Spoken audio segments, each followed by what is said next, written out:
I'm Scott Fishman, I'm John Dwoskin. and this is the 7-Minute Salesman. Welcome, everybody.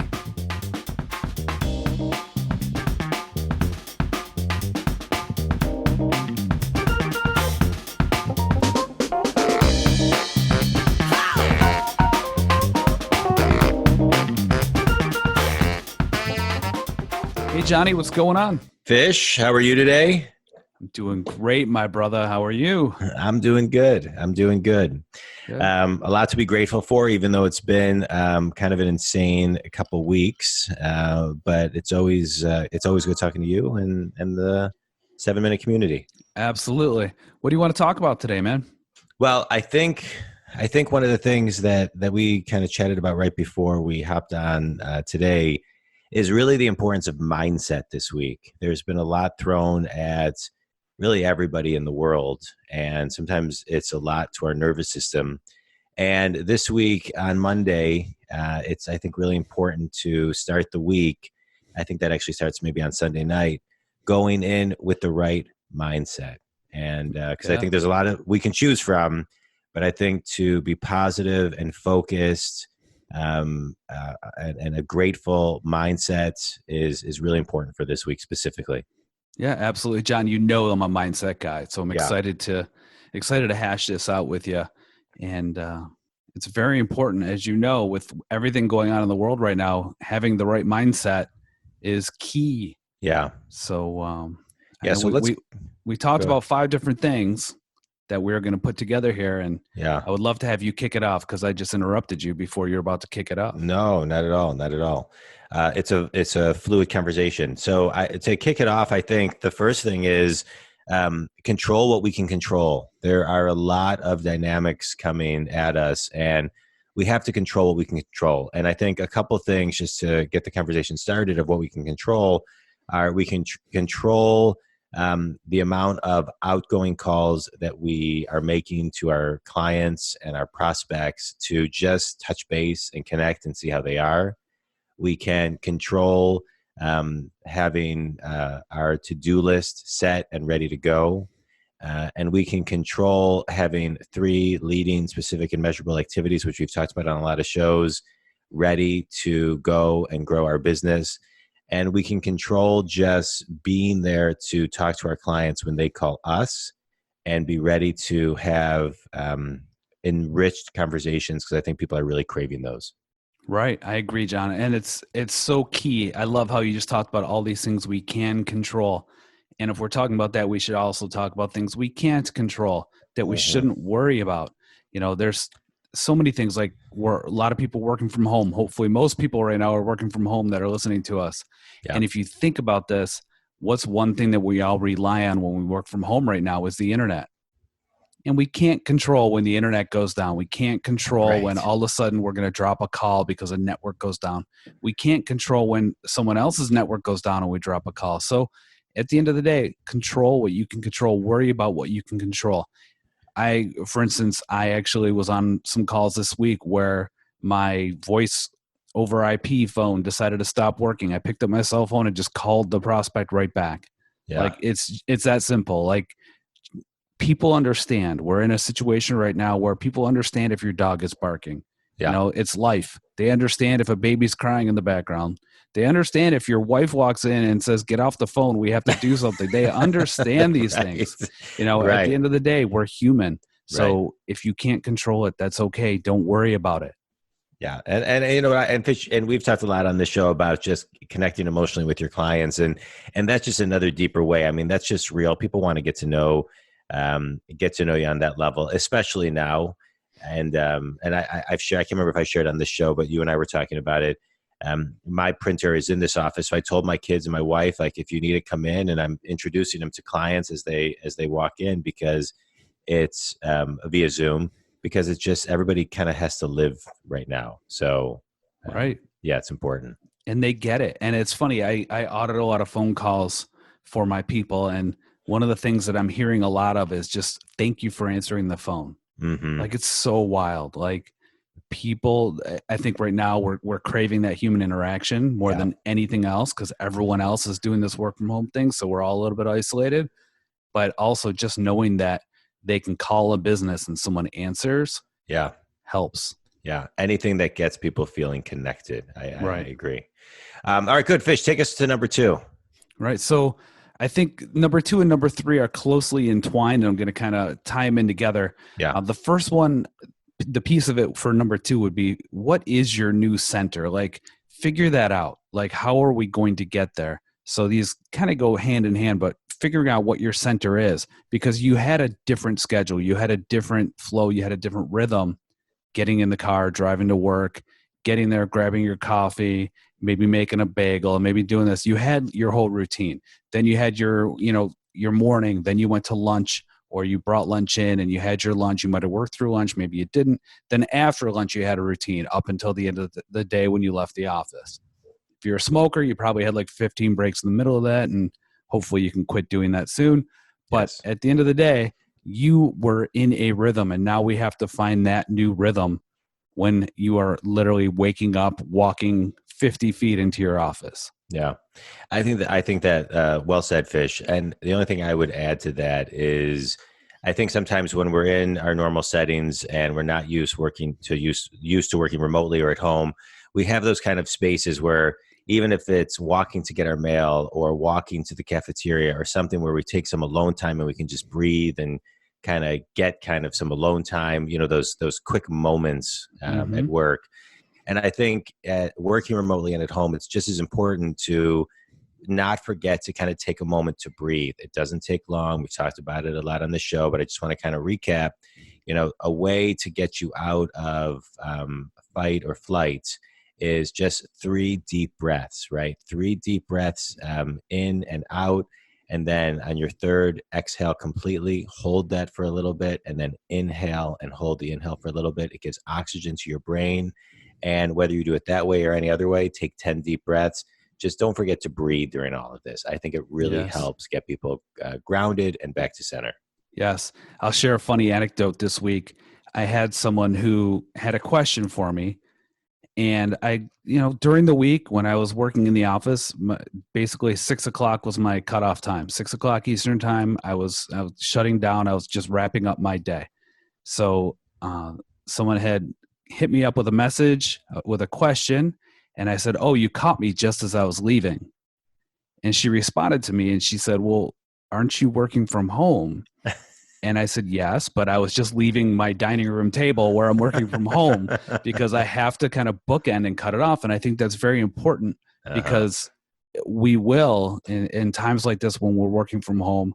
And I did it to myself when I worked from home full time, just on the phone selling all day long. Like, I would catch myself leaving my phone turned on and answering calls at all hours. And my wife would go nuts. She'd be like, "You have to stop working at some point. You're going to burn yourself out." Yeah. And we have to be very mindful of that. So start your day and finish your day. Don't work 24/7.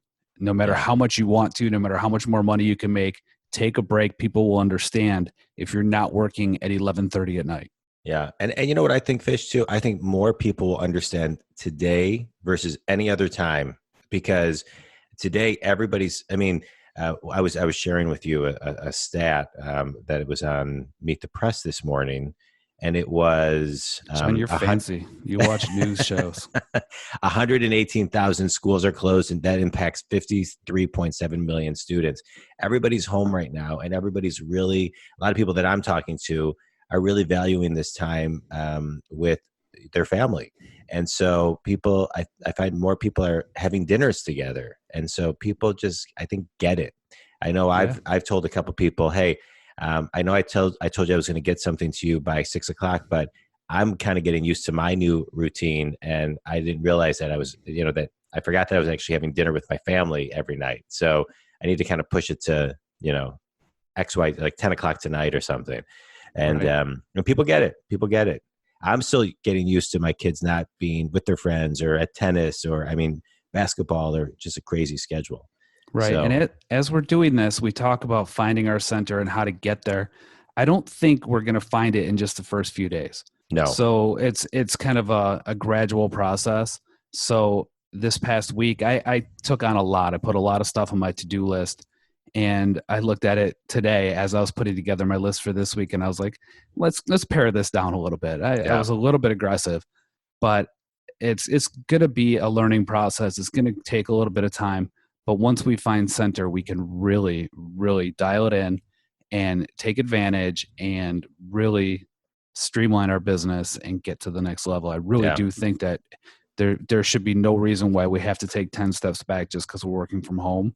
We Yeah. should be able to just adapt and move forward, and maybe even understand that that hour of commute time or the BS time with the guy who sat next to you in the office about some TV show really actually was slowing you down more than what you're able to do when it's just you. Yeah. I love that. I love that. It makes me think of just the idea of just being kind to yourself and patient with yourself. I mean, work hard, do what you need to do, but just be kind and be open for mistakes and learning from those as you get this routine down. Be Um, kind and rewind. be kind and rewind. All right. What? So number four. Yeah. Number four would be evaluate your stress. And we talked about this a little bit, John. What do you think about this one? I think I think you kind of got to put some blinders on a little bit. I'm not saying, I mean, you can't be naive, and you got to be real, and it's okay to talk to your clients and say, wow, it's insane out there. What the hell is happening? And then work with them on solutions and things of that nature and be that resource to help them get through this. But I also think we need to, really kind of get focused. There's a lot of things out there that are coming every minute. There's a lot of things out there on social media that is real. There's a lot of things out there that are not real. And you can read the wrong, something that somebody else posted that isn't real news. And just, it can totally throw you off. And so just focus, kind of pick your resources of where you get your news from, and utilize those for reality, and try not to kind of like throw maybe 2 minutes in here and there throughout the day and grab something off of, somebody that you don't even know off Facebook who posted something that shared it from somebody that isn't, you don't even know if it's real, and it's going to throw off your whole game. Yeah, absolutely. I thank God I'm not on Facebook anymore. Sorry for that side note there. But when we talk about evaluating your stress and really deciding what is real, what I'm noticing too is we have to be more patient with each other.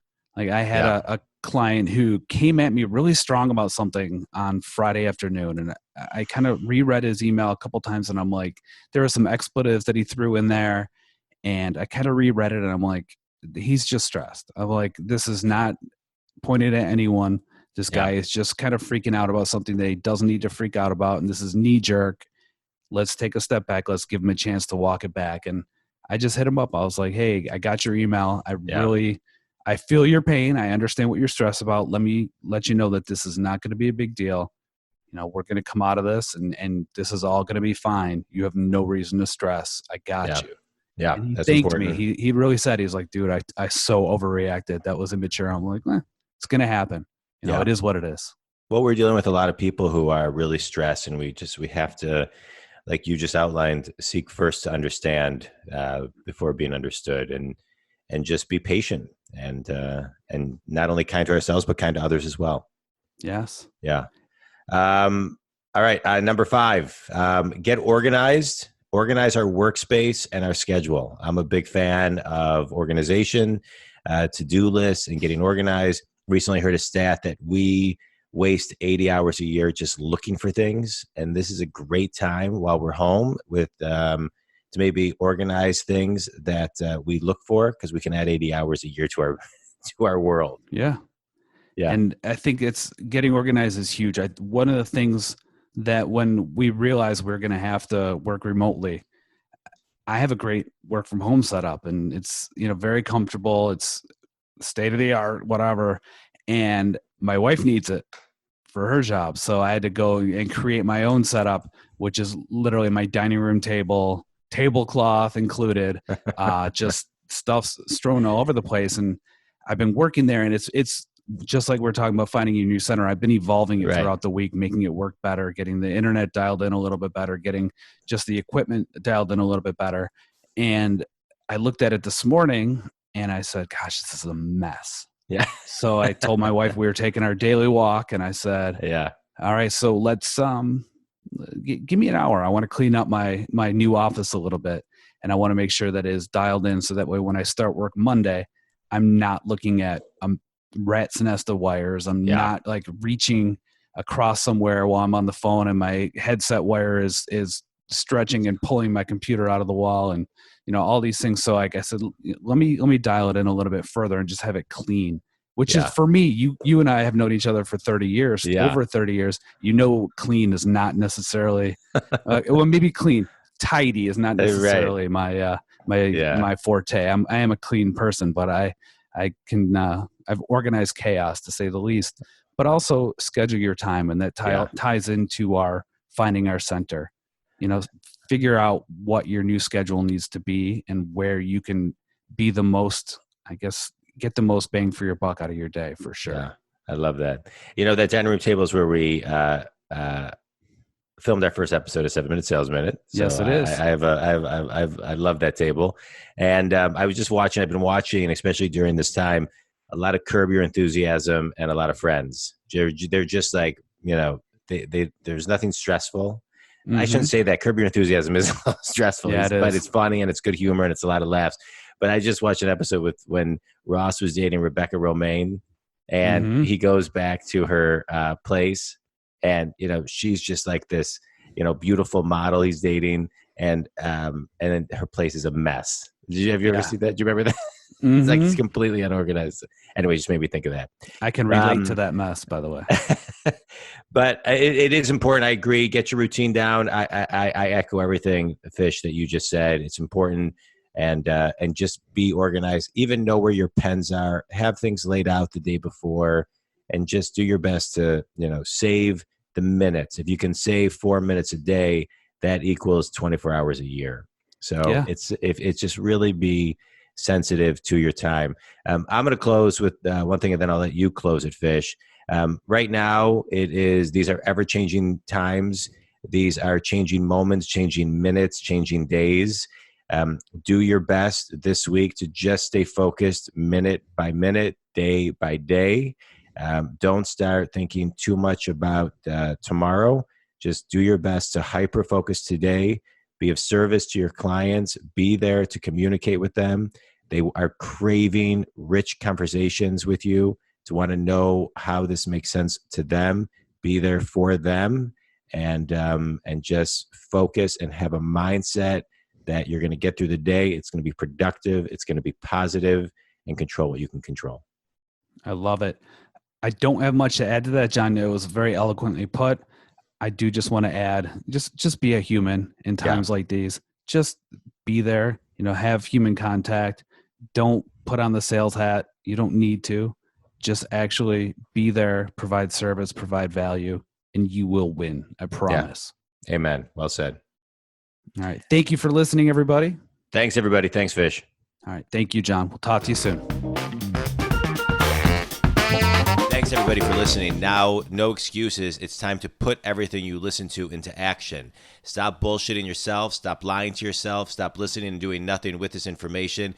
Take this information, implement it into your day, kick some ass, grow your business, grow your sales, make more money, have more fun, have a better life, period, the end.